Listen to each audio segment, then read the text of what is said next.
morning, devotion family. Good morning, church family. How is everyone and how is everybody?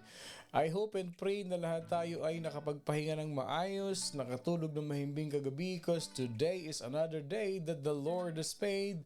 We will rejoice and be glad in it. Magandang umaga po sa inyong lahat. Ako po si Pastor Bong, bumabati na isang mapagpalang Wednesday morning or Happy Hump Day sa ating lahat.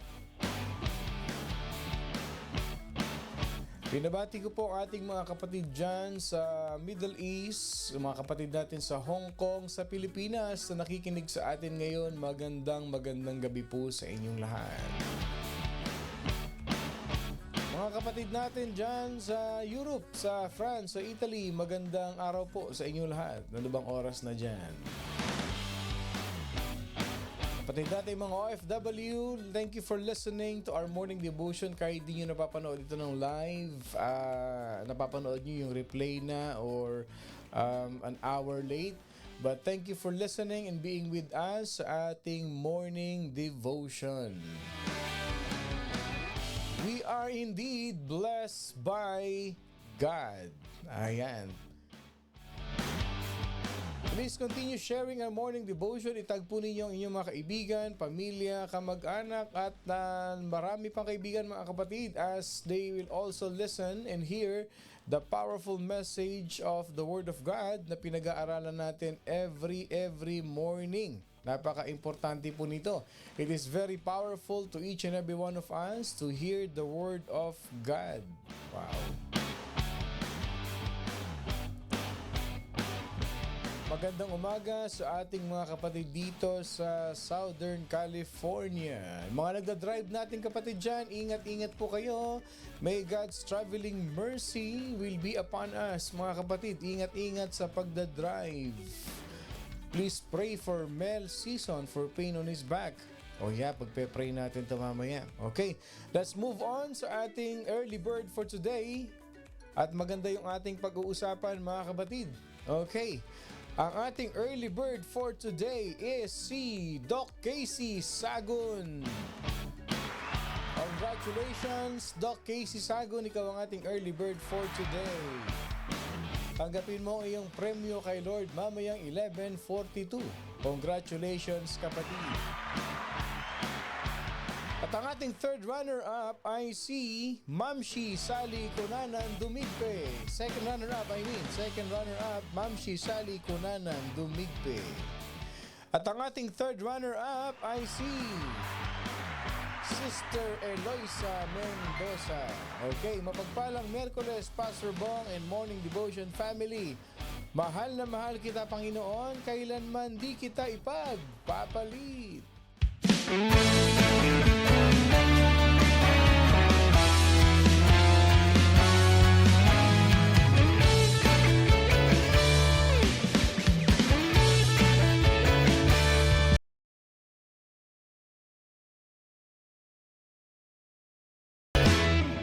Mahal na mahal kita, Panginoon. Mahal na mahal kita, Panginoon.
kita, Panginoon. Yes, Lord, we love you so much, Lord God. Meron po ako nais batiin na nagsa-celebrate ng birthday today. Happy birthday to our very own Tita Fides Isaac. Happy birthday, Tita Fides! Enjoy your special day. Happy birthday po. Morning Devotion family, alam na this, happiest birthday. Ayan, alam na this. Happy birthday, Tita Fides. Ay ang ating napaka-committed, dedicated na morning devotion family. Every morning yan, hindi nawawala yan sa ating morning devotion. At ang kagandahan pa niyan, lahat ng naririnig natin dito naka-note sa kanya. May you have many more birthdays to come, Tita Fides. At blessings sa inyo ni Tito Richie. I'd like to thank mga kapatid yung pong mga tumutulong sa ating ministry, sa ating morning devotion family ministry. As I will be again, okay, nagpahinga lang tayo sandali ng isang linggo yata. Yeah. But again, today and the coming day mga kapatid, I will be again driving out, doing the ministry of the Lord na magbi-visitation tayo, prayer and visitation to many people. Naipon ko na po, marami-rami na yung ating pupuntahan mga kapatid. And thank you sa lahat po ng susupport sa morning devotion, tumutulong sa ating ministry. Yung pong inyong mga pinapadalang tulong diretso sa ating church na nagagamit natin sa ating building fund at malapit na pong matapos yung ating simbahan.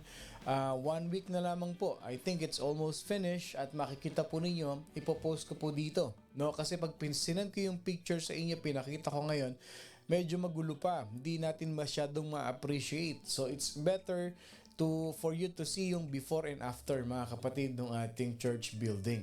Napakaganda po nito. Hindi man po siya ganun kalaki but a seating capacity of 90 to 100 maximum mga kapatid ng ating church building ngayon. At maraming salamat sa lahat na nagpapadala ng tulong. At yung pinapadala po ninyong tulong sa ating morning devotion, yan po yung ginagamit ng inyong lingkod to improve the technicalities, to improve such things.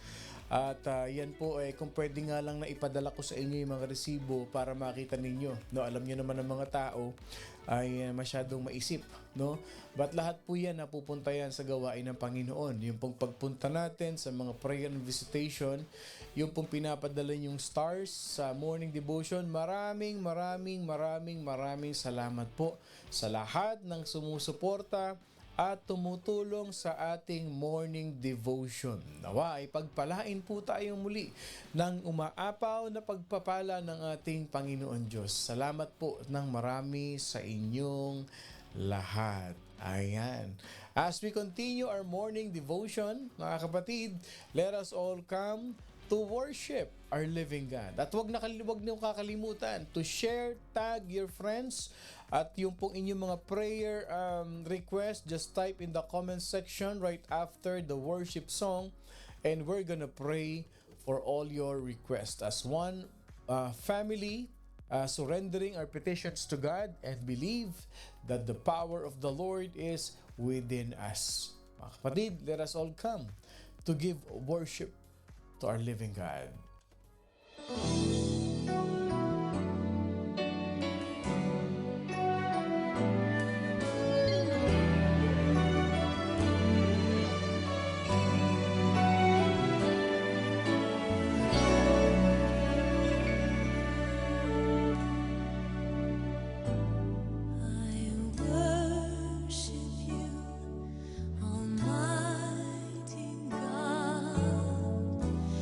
There is none like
There is none like you, Jesus. Kindly type in the comment section as we acknowledge Jesus Christ is the sovereign of our life. Type in the comment section, there is none like you, Jesus. Type in the comment section, there is none like you, Jesus. Type in the comment section, the sovereignty, the supremacy of the Lord in our life, walang katulad ng ating Panginoon Diyos sa buhay natin. Nag-iisa ang ating Panginoon. Siya ang dakila sa ating buhay. There is none like you, Jesus. Or type in Tagalog, ikaw, Panginoon, ay dakila sa aking buhay. Dakila ka, O Diyos. The moment we open our eyes this morning, that as we start the day right, itinataas natin ang ating Panginoon Diyos. Yung pinoproclaim natin, there is none like you, Jesus. We are lifting up the name of the Lord in our life. Itinataas natin siya sa ating umaga, sa ating buhay. There is none like you, Jesus. There is none like Jesus who can love us as much as God loves us. Walang ibang makapagpapatawad sa atin ng ating mga kasalanan gaya ng ating Panginoon Diyos. Si Jesus lang. Ano man ang ating kasalanan, pagkukulang, kamalian sa buhay, if you confess, you repent to Jesus, He will forgive you. There is none like you, Jesus. Yung pagmamahal ng ating Panginoon na binibigay sa atin. There is none like you, Jesus. Let us pray. Heavenly Father, we thank you. For there is none like you who love us. There is none like you who keep on loving us every day. There is none like you who always forgive us through all our sins, our iniquities, our shortcomings, Father God. There is none like you na yumayakap sa amin araw-araw, nagpapalakas, nagpapatibay to face the challenges of life. There is none like you who can heal us, Lord God. Ikaw ay dakila sa buhay namin. Ano man ang aming mga nagawa, Panginoon, humihingi kami ng kapatawaran sa iyong banal na harapan today. This morning, Lord God, we lift up our shortcomings, our stubbornness, and we surrender everything at your feet, Father God. And we believe that nothing will dwell in our life but your holiness and your Holy Spirit.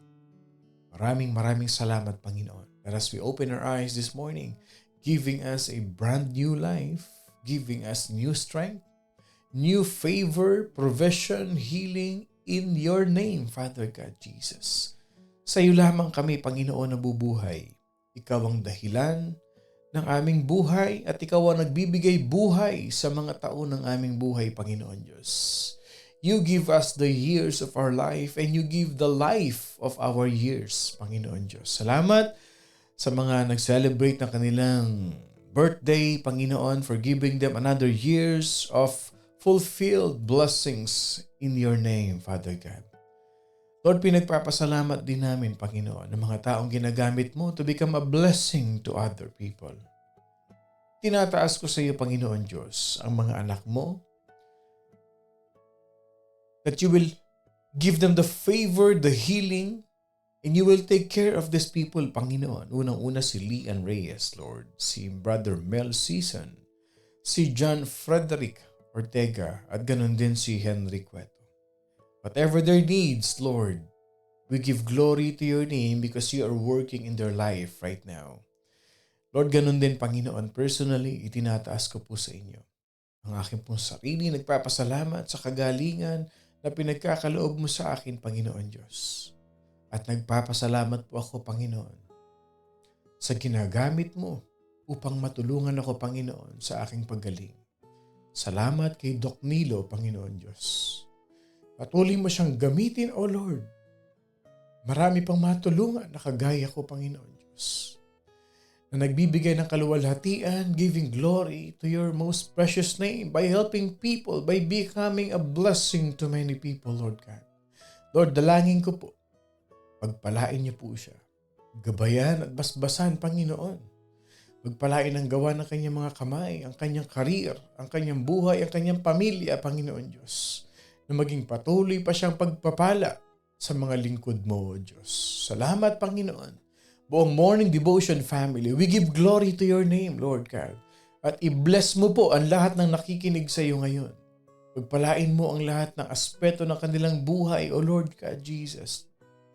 Tinataas ko po sa inyo lahat ang buong Morning Devotion family with favor and provision and blessing upon blessing, protection and guidance to those who, Lord God, being used by you with their generosity in supporting your ministry. Pagpalain mo sila, Lord, and overflowing abundance, provision, and favor. I declare, Panginoon Diyos, that you will shower us and we receive today the blessings of finances, the blessing of good health, and the blessing of relationship to each and every one of us today. Be with us, Lord God, in every step of the way, that whatever we will hear today, Father God, will give glory and give strength for our faith as we deepen our relationship with you. Salamat, Panginoon. And we rebuke the devourer. We declare the devil powerless in our life as we pray all of these things in the name of the Father, the Son, and of the Holy Spirit. In Jesus' mighty name, this is our prayer. And all God's people say, Morning Devotion family will say, Amen and Amen and Amen. Magandang umaga po sa inyong lahat. Ako pong muli si Pastor Bong, bumabati ng isang mapagpalang Hump Day o Wednesday morning sa ating lahat. Our book that we're gonna learn today is in the book of 2 Corinthians. 2 Corinthians. Alam po ba ninyo that the book of 2 Corinthians, mostly majority ng mga sinulat ni Paul is very challenging sa lahat ng mga pastor. Mostly, the writings of Apostle Paul is challenging and for some ay pinagmumulan ng mga debate about the doctrines in the Bible. But by the power of the Holy Spirit, allow me to be used by the Lord to give us a clear understanding in the book of 2 Corinthians. And I will clarify some preaching, some doctrines that people are trying to confuse many people about some teachings in this book, mga kapatid. So, hold on. Kapit lang kayo dyan. Prepare your notes. In-notes ninyo lahat ng ating pag-uusapan dito because this is very interesting, powerful, that will strengthen us. Okay. Punta na tayo sa book of 2 Corinthians. Ito ay kasunod, following to Paul's first letter to the Corinthians. Okay? 1 Corinthians, again when you are reading the Bible and mentioning the name of the book of the Bible, hindi 1 Corinthians, hindi 2 Corinthians. Okay? Laging pag may Bible, hindi 1 Samuel, hindi 2 Samuel. No, 1 Samuel, 2 Samuel. 1 Corinthians, 2 Corinthians, yung pagbabasa natin na yan, first and second palagi. Okay?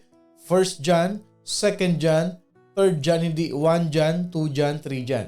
Okay? Just to let you know. Okay. Following to Paul's first letter to the Corinthians, ito na. So sa 1 Corinthians, may problema na. Pagdating ng 2 Corinthians, mas lalong lumaki ang problema. Why? Because nagkaroon na ng mga false teachers. Yes, sa Tagalog, mga huwad na mga ngaral. False teachers. So, during the 2 Corinthians, when Paul was writing the 2 Corinthians, there are already false teachers that had infiltrated the church. Nakapasok sa church itong mga false teachers na ito. And what these false teachers did, they stirred up the people and tempting them to disregard false teachings of God's truth. Ito na ang pinakamatindi.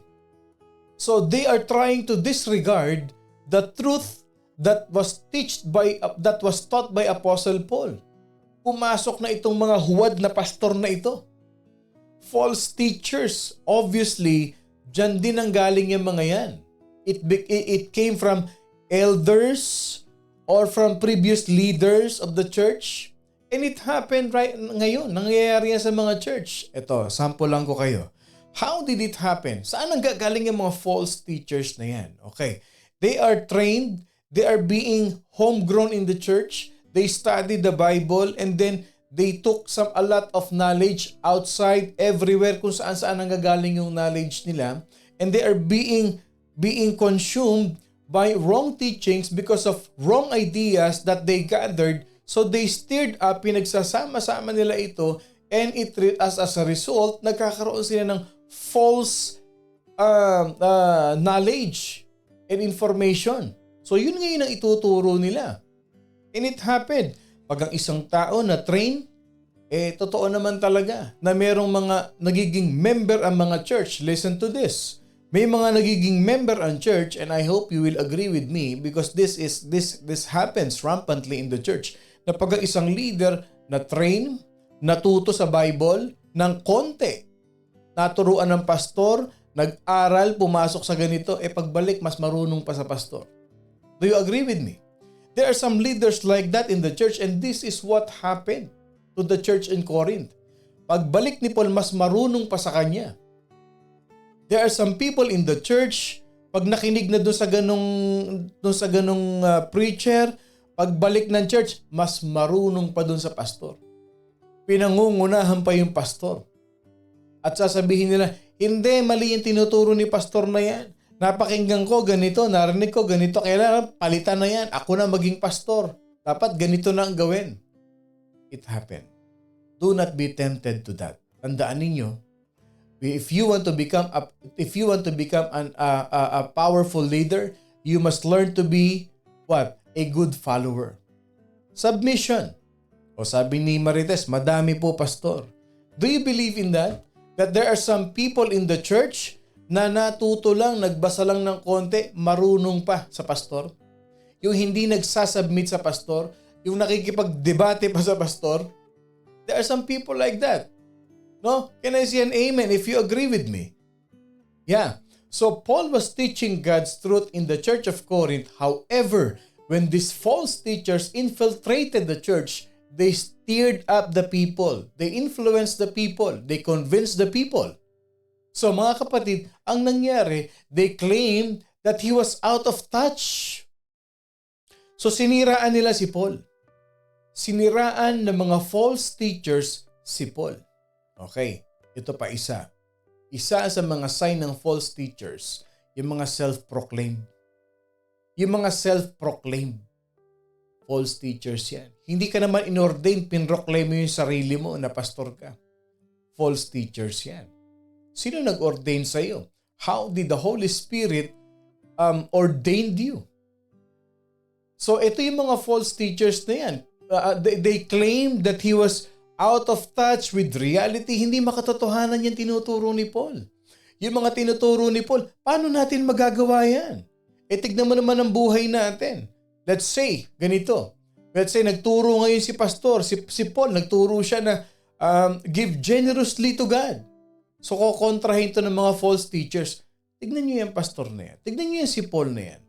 Wala na nga tayo makain. Gusto pa magbigay tayo ng generously kay Lord. Gusto pa magbigay tayo.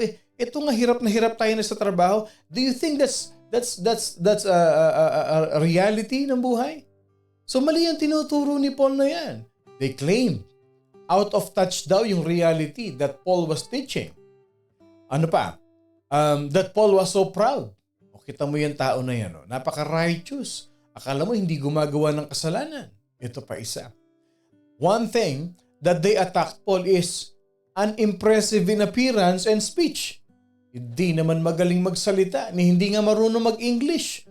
Yung kanyang English barok-barok. You see how he teach the gospel? Hindi naman siya eloquent preacher.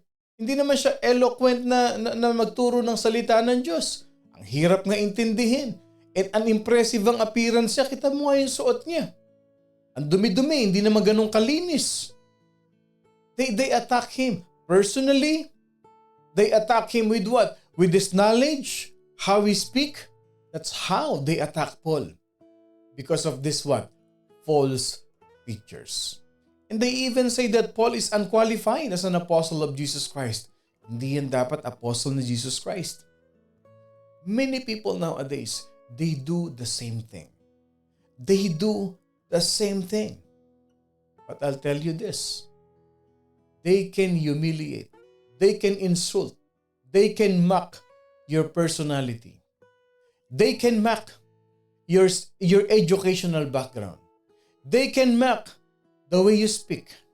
They can mock yung pagkatao mo. But they cannot mock. They cannot insult your anointing. Tandaan niyo yun, mga kapatid. If we are a Bible study teacher, if we are pastors, hayaan mong hamakin kanila.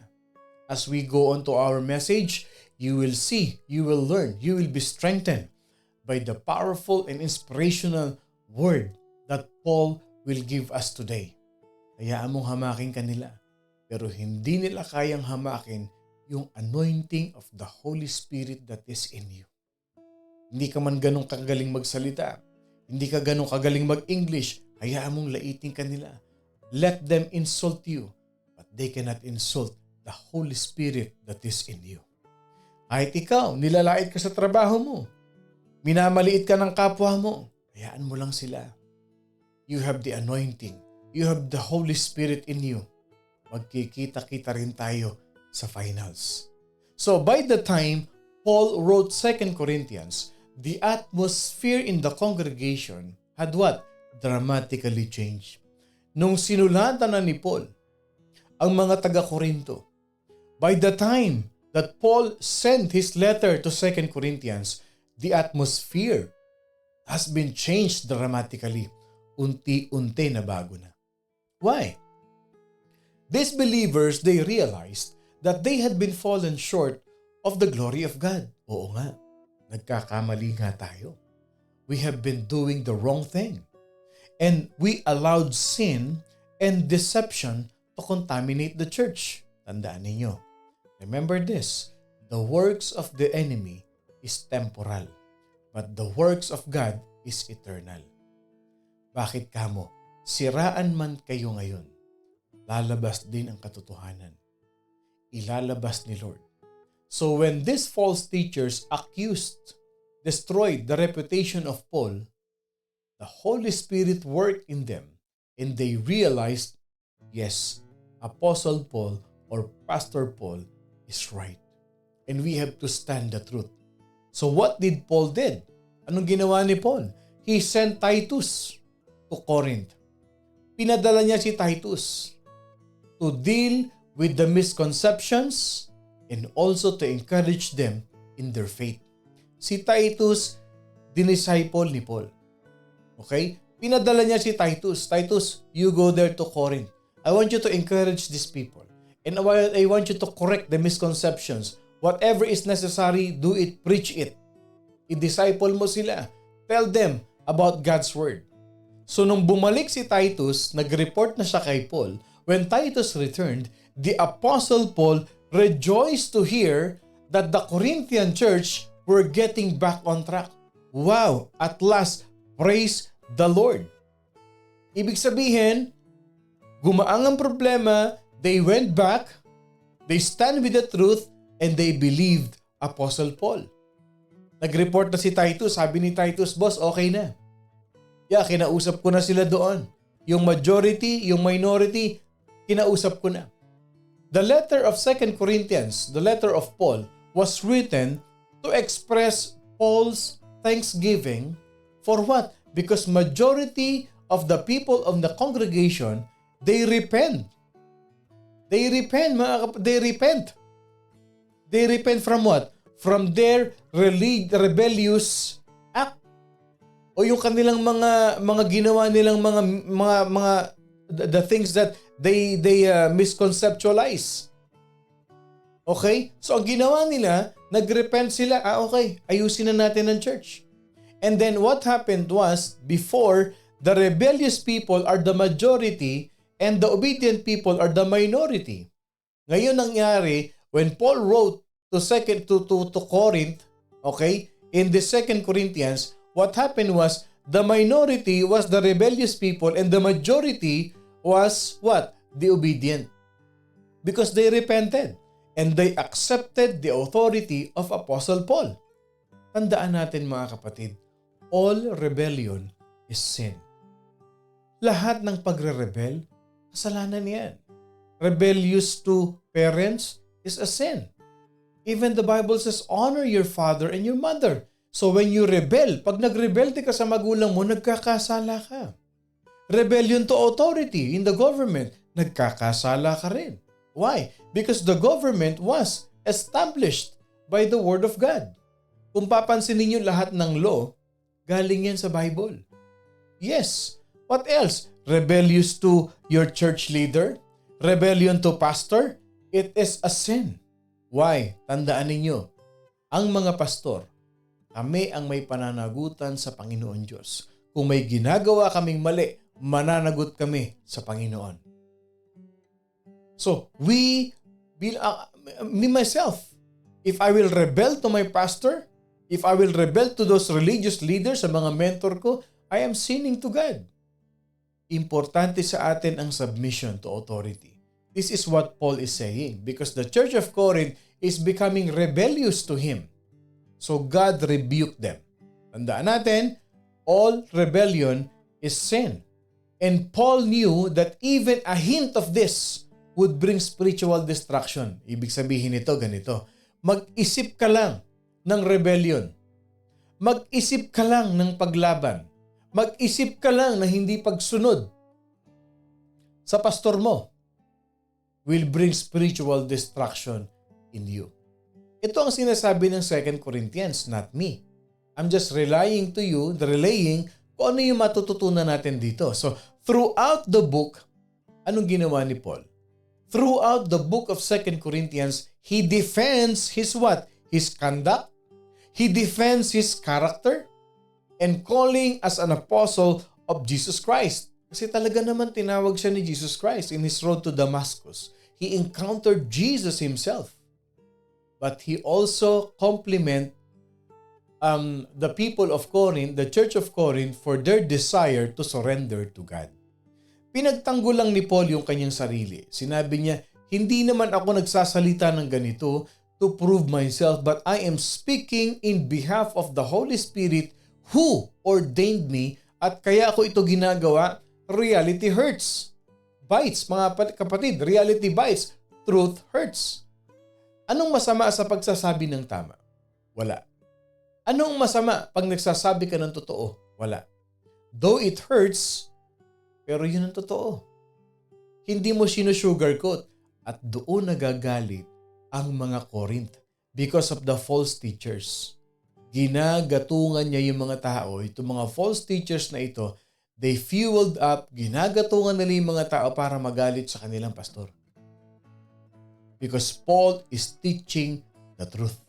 So he defended this conduct. He defended this character and proved himself as an apostle of Jesus Christ. Ito pa isang maganda. In the book of 2 Corinthians, you will see, because 2 Corinthians contains the longest continuous passage on what? On giving. Ang pagbibigay. Sabi nila, sa Old Testament lang naman ang tithes. Sa New Testament, wala. Mali ka. Mali. Sa New Testament, mas pinalaki ang tithes. Sa Old Testament, 10% lang. Sa New Testament, mas pinalaki ni Paul. Hindi lang 10%, it became 50 or mostly 90%. Talaga, Pastor? We're gonna dig on that some other time. Pero bibigyan ko lang kayo ng glimpse ngayon, okay? So, the longest continuous passage on giving that can only be found in 2 Corinthians. The Apostle Paul gives us not only the reason for generosity. Tignan ninyo ha, 2 Corinthians chapter 8 verse 9. You know the grace of our Lord Jesus Christ, that though He was rich, yet for your sake He became poor. in-emphasize dito ni Paul ang generosity ng Panginoon Diyos. Tignan niyo, tuloy natin. So that you, through His poverty, might become rich. Kaya tayo pinagyaman ng Panginoon because of what? Because of Him. Anong ibig sabihin nito? Lahat ng yaman mo galing kay Lord. Yet, so that you, through His poverty, naghirap siya para yumaman ka. Binanggit ba yan sa Old Testament? Ang sabi sa Old Testament, first fruit, 10%. Pero dito, yung yaman ni Jesus Christ ibinigay sa iyo. So whatever you have, it all comes from Jesus. Ibig sabihin, wala tayo, dukha, pobre, poor. And why we have all this? Because Jesus Christ gave everything to us. For our sake, He became poor. Binigyan din tayo ng basic principle regarding giving. O tignan ninyo ha, paano nyo sasabihin na walang tithes sa New Testament? Sabi ng New Testament, 2 Corinthians chapter 9, 6 and 7, He who sows sparingly will also reap sparingly. O yung nagtatanim ng konti, aani naman ng kaunti. And he who sows bountifully will also reap bountifully. O hindi ba giving, generosity ang pinag-uusapan dyan? How can you say na wala ng tithes and offerings sa New Testament? Pag nagtanim ka ng konti, aani ka ng konti. Pagtanim ka ng marami, aani ka ng marami. Sabi nila, Pastor, pala lang ba yan sa pagbibigay sa finances? Hindi, magtanim ka ng maraming pagmamahal. Magmahal ka ng maraming tao. Do you believe maraming tao rin na magmamahal sa iyo? Magtanim ka ng maraming kabutihan. Balang araw, mag-aani ka ng maraming kabutihan. Subukan mo maging selfish. Sarili mo lang intindihin mo. Later on, at the end of the day, time will come, makikita mo, ikaw na lang ang nagmamahal sa sarili mo. Walang nagmamahal sa iyo. Bakit? Hindi ka nagtanim eh. Wala kang aanihin. Amen. Do you believe in that? Magtanim ka ng galit. Pansinin mo, marami ding magagalit sa iyo. Magtanim ka ng chismis. Magtanim ka ng kasiraan, aani ka rin ng kasiraan pag chichismisan ka rin nila. Do you believe in that? Sabi ni Paul, he who sows sparingly will reap sparingly. Who sows bountifully will reap bountifully. Magtanim ka kay Lord ng time, God will give you more time. Magtanim ka kay Lord ng talent mo, He will give you more talent. Treasure, He will give you more. That comes from the riches of heaven. O tignan mo ha, sabi dito sa 6 to 7, each one must do just as he has purpose in his heart, not grudgingly or under compulsion, for God loves a cheerful giver. Okay, stop muna tayo ng konti. 1 minute lang. Emphasize ko lang sa inyo to. If you rely your happiness on receiving, hindi ka sasaya. Hindi mo kayang dugtungan ang kasiyahan mo.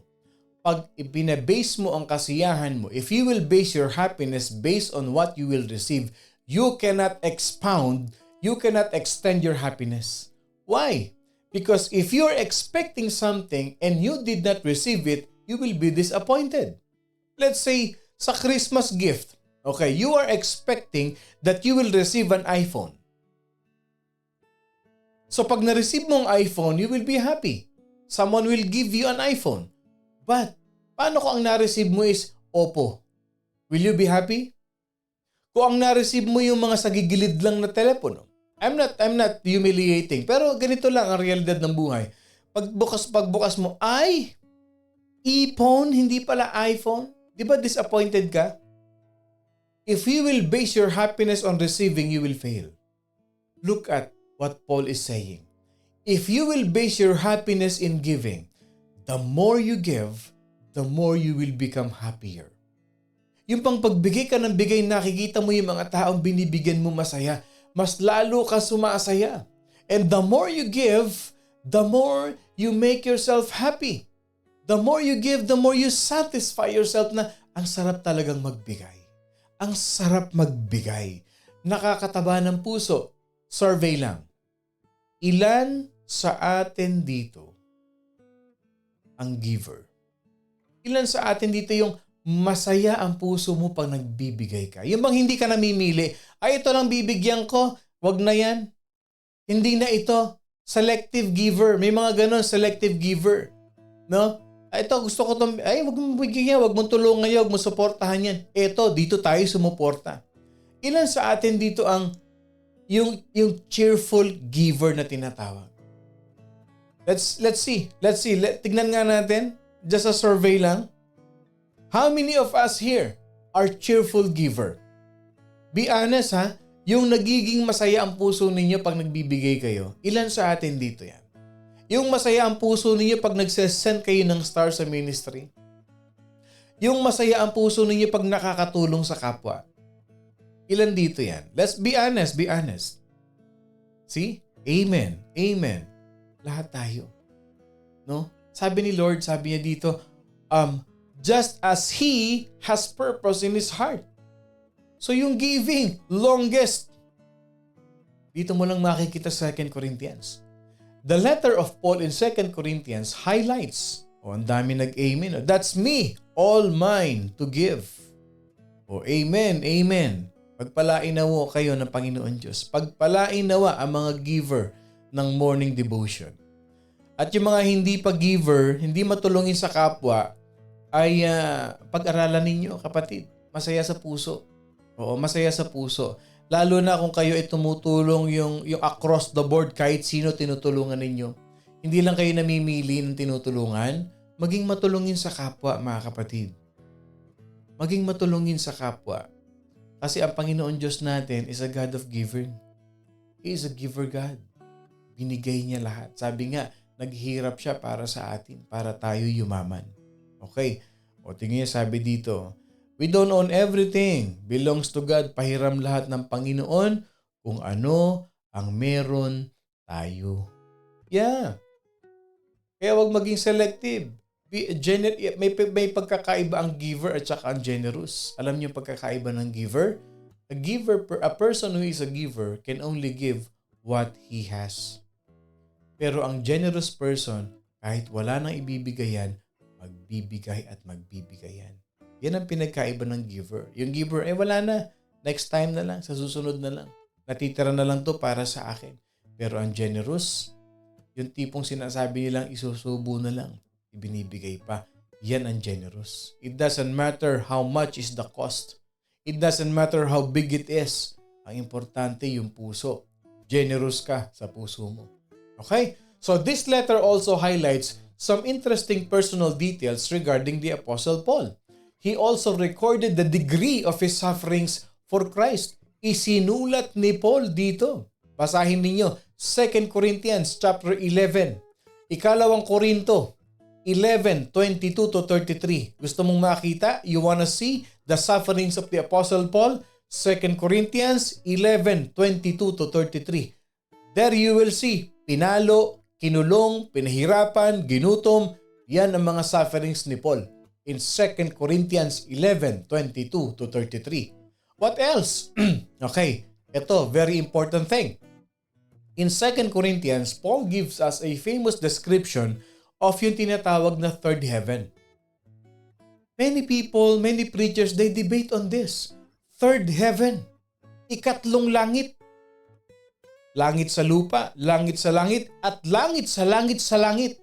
Sabi nila may third. Okay. Para bigyan ko kayo ng period para dito.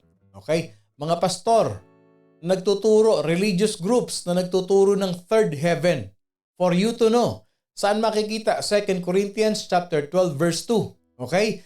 Basahin natin. I knew a man in Christ. Okay. Os. Sino yung man in Christ? Si Paul. Bakit? He refers to himself indirectly as a man in Christ. Itong expression na ito ni Paul, it highlights his deep spiritual connection with Jesus Christ. Tayo, Jesus Christ is living in us. We are a man in Christ. Tayo yun. As believers, we are in Christ. Kaya sabi niya, I know a man in Christ. Pangalawa, kasi yung 2 Corinthians 12 verse 2, I knew a man in Christ above 14 years ago. Okay? Whether in the body, I cannot tell, or whether out of the body, I cannot tell, God knows. Such an one caught up to the third heaven. Naku, ang daming religion. Pinagtatalunan ito. May ikatlong langit daw. For you to know, mga kapatid, so man in Christ, si Paul, because of his relationship with Jesus Christ. Yung 14 years, ano yung 14 years ago na yan? Paul just recounted an experience that occurred more than 14 years before he wrote this letter. Kasi ito yung pag-alis niya from Jerusalem papuntang Antioch. 14 years yon bago niya isinulat yung letter na ito. Kaya minention ni Paul yan dyan. Some people, they took it very spiritually na para bang, ano ba ang nandoon sa ikatlong langit? Sinabi sa 2 Corinthians, makinig ka, eto na yung third heaven. Caught up to the third heaven. Paul just obviously describes that being caught up in the third heaven. Anong ini-imply nitong third heaven na ito? Yung ikatlong langit. Ito yung tinatawag na supernatural experience beyond ordinary human perception. Okay, ganito yan eh. The third heaven is intriguing. Pero meron tatlong meaning yung third heaven. Number one, heavenly realm. Pangalawa, yung paradise. Sabi nila, mga theologians, they associate it with paradise. No? It echoes the earthly paradise from which Adam was expelled because of sin. Okay. So may pangatlo yung tinatawag na Messianic Kingdom. The Kingdom of Jesus Christ. So it is the experience of Paul, and it was so profound that he could not determine whether it happened while in his physical body or in a disembodied state. Ibig sabihin ganito, kinukwento lang ni Paul because of his because of his intimacy with God. Na-experience niya yung third heaven. Walang pinagkaiba yan ganito. Nung sobrang in love ka sa asawa mo, feeling mo, nung sinagot ka ng asawa mo, nung nililigawan mo siya for how many years, nung sinagot ka, para ka nasa cloud 9. Walang pinagkaibaran, ine-express lang ni Paul yung feeling niya with this intimacy with the Lord na para siyang nasa third heaven. Above the heavens, above the clouds of the heaven. Expression ni Paul yan. However, people, they are talking about it religiously na para bang meron talagang third heaven. Teka muna, let us make sure na makakapasok tayo dun sa first heaven pa lang. Or sa second heaven bago natin pagtalunan yung third heaven. It is an expression of Paul's intimacy with God. Are you getting me? Malinaw po ba mga kapatid? Is it clear for us about the explanation of the third heaven? And again, in the book of 2 Corinthians, we can see yung tinatawag ni Paul na thorn in the flesh, from which the apostle learned to say, when I am weak, then I am strong. Thorn in the flesh. Bakit nga ba?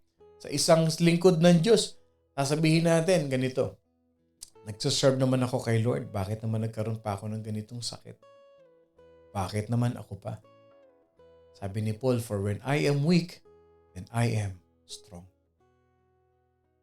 His grace is sufficient. Kahit may sakit ako, hindi ako pinababayaan ni Lord. Na kahit meron akong ganitong kalagayan, the grace of God still holds me, strengthens me, and builds me up. Yun mga kapatid. So, to distinguish this epistle from 1 Corinthians, it was given the title Pros Corintios B. Ibig sabihin, the second to Corinthians. Ano ang theme? Anong mababasa natin sa 2 Corinthians? Primarily, a defense and justification of Paul's apostolic ministry to the Church of Corinth. Defense and justification. Okay? Sino author? Si Apostle Paul. Kailan ito sinulat ni Apostle Paul, ang 2 Corinthians? Bible scholars, theologians thought that this had been written shortly after his letter to the Corinthians, yung first letter niya. So approximately around 55 to 57 Anno Domini, or after death ni Jesus Christ. What is the structure of the book of 2 Corinthians? Okay, remember this, The letter, okay, this letter was divided into 3 easy sections. 3 sections lang ang 2 Corinthians. Number 1, yung first section, Paul explains why he changed the timing of his 3rd visit to Corinth. Chapter 1 to chapter 7. Second section ng 2 Corinthians, he urges the church to prepare for his arrival. Okay? So, in-encourage niya yung Church of Corinth na maghanda sa kanyang pagdating. Chapter 8 to chapter 9. Yung last section, he defends his apostolic authority and give them warning that he will use his apostolic authority to discipline the church if necessary. Kasi magulo ang church. Pag hindi kayo tumigil, ibababa ko kayong lahat.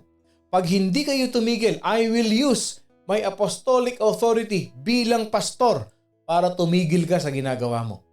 Para tumigil kayo sa ginagawa nyo. Chapter 13 to chapter 10 to 13. So as you read 2 Corinthians, I'd like you to learn some life principles that plays an important role in this book. Number 1, we'll learn more in our valley experience than on our mountain tops. Ano ibig sabihin nito? Okay. Natututo tayo sa buhay. Okay? Natututo tayo. Nade-develop ang pagkatao natin sa pang-araw-araw na buhay natin. Hindi lang tayo natututo sa malalaking problema natin. We are not just learning through our mountain tops problems, but we should learn in our everyday life.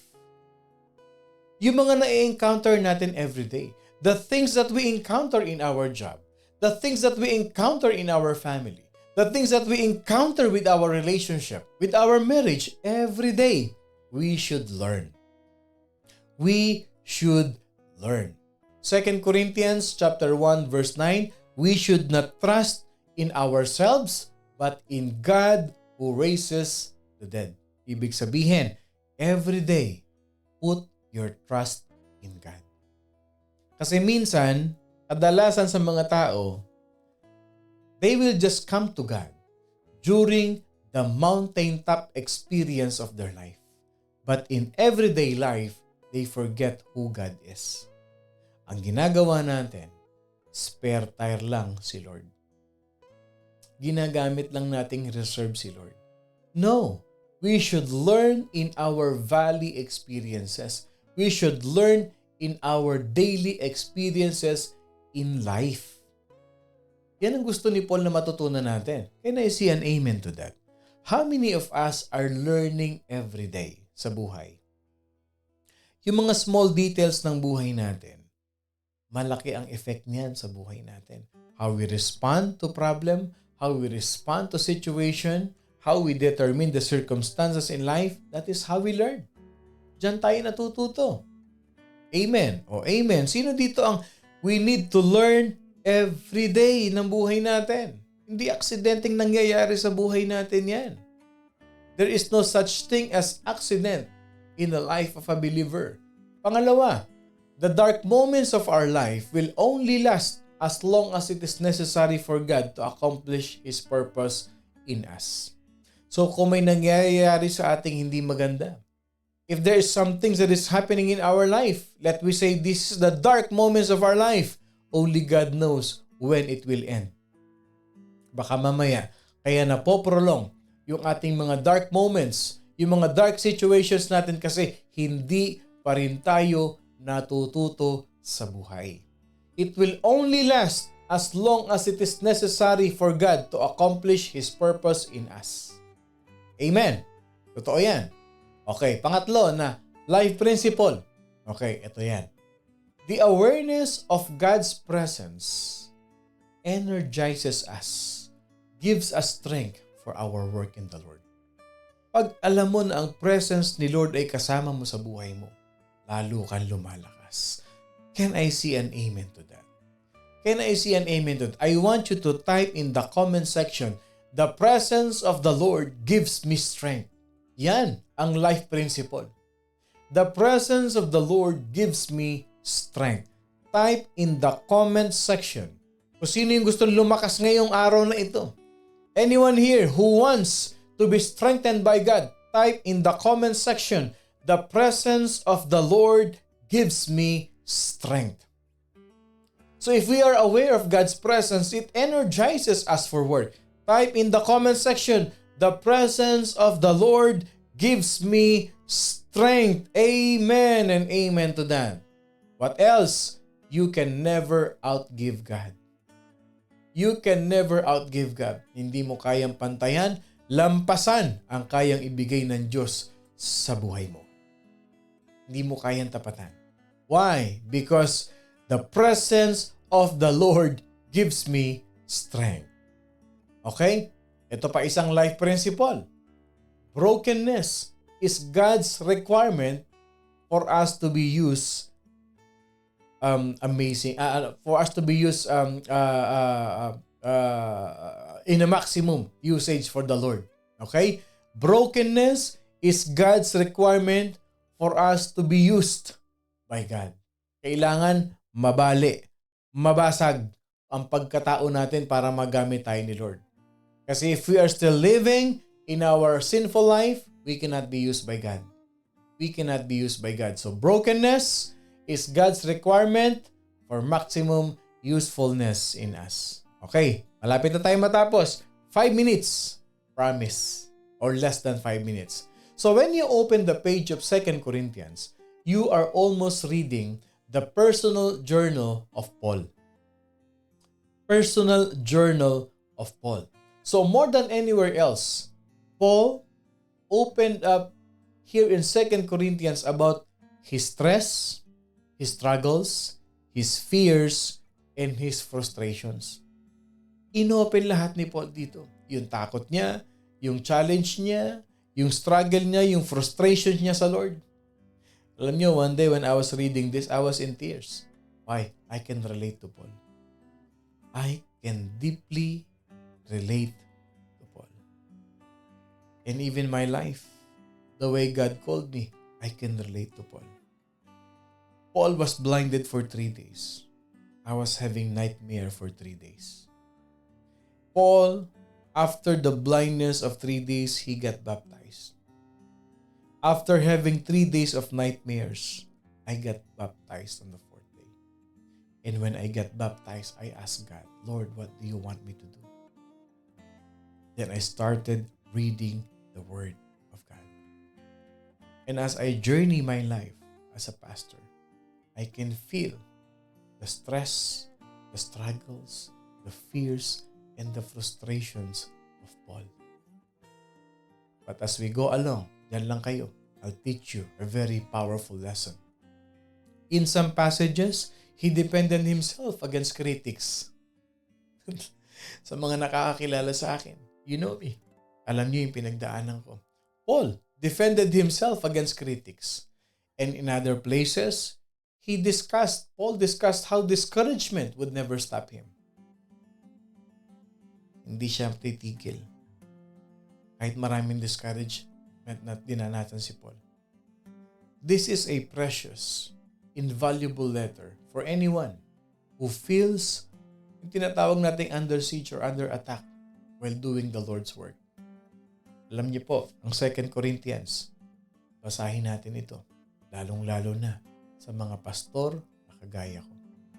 Basahin niyo ang 2 Corinthians, lalong-lalo na sa mga naglilingkod, may ministry kayo sa Panginoon, basahin niyo ang 2 Corinthians. It doesn't mean na ang 2 Corinthians is sad and negative. Hindi ibig sabihin na ang 2 Corinthians nakakalungkot at puro negativities. Hindi totoo yan. Why?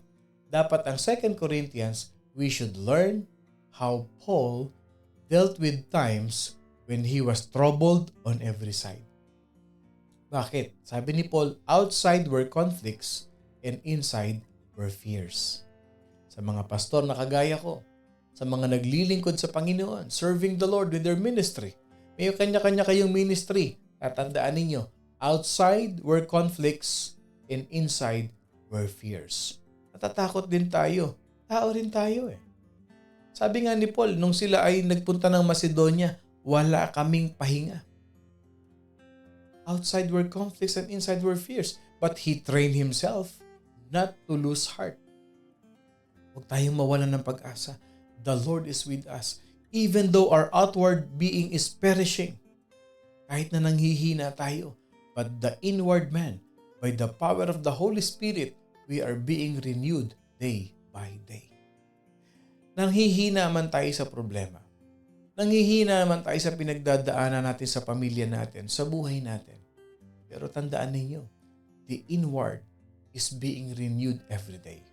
Pansinin ninyo, kahit na pagod ang katawan ninyo, pero pag ang puso nyo ay nag-uumapaw sa kasiyahan sa Panginoon, lumalakas tayo. Lumalakas tayo. Lumalakas tayo. Because the inward is being renewed by the Lord day by day. So while we do not look at the things which are seen, but let us look at the things which are not seen. Don't focus your eyes on the things under the sun, but focus your eyes on things above the heavens.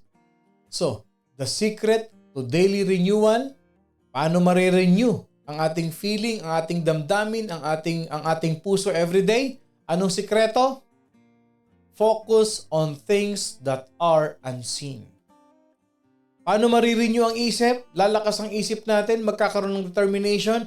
Focus our thoughts on God, who is invisible to us. Focus your thoughts on Christ, who is unseen at the moment. Kasi balang araw makikita natin siya. You focus on the angelic forces. You focus on the Holy Spirit that is in us. And focus on our eternal home. Church, we also have to take God's promises as given, trusting the Lord that He will bring us a visible result in His own perfect time. So even if we see little visible progress at the moment, but as we focus on the things that are unseen, it gives us hope. So when you are overwhelmed with life, pag na-overwhelm ka sa bigat, dami ng problema na pinagdadaanan mo, remember, naramdaman din ni Paul yan. Paul felt the same, but he did not give up.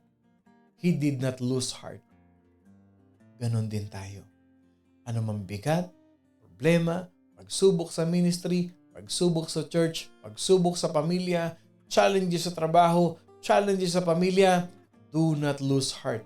Focus on the things that is unseen.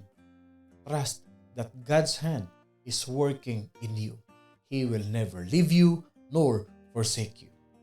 Now, as we end, what is the key theme of the book of 2 Corinthians? Stress and struggles in the work is real, but these are temporary. But serving the Lord through Jesus Christ is glorious and eternal. Ganda nun, mga kapatid. Yung problema, temporary lang yan. Pero yung glory in heaven, eternal. Kaya among maliiting kanila, hamaking kanila, dito lang yan sa lupa.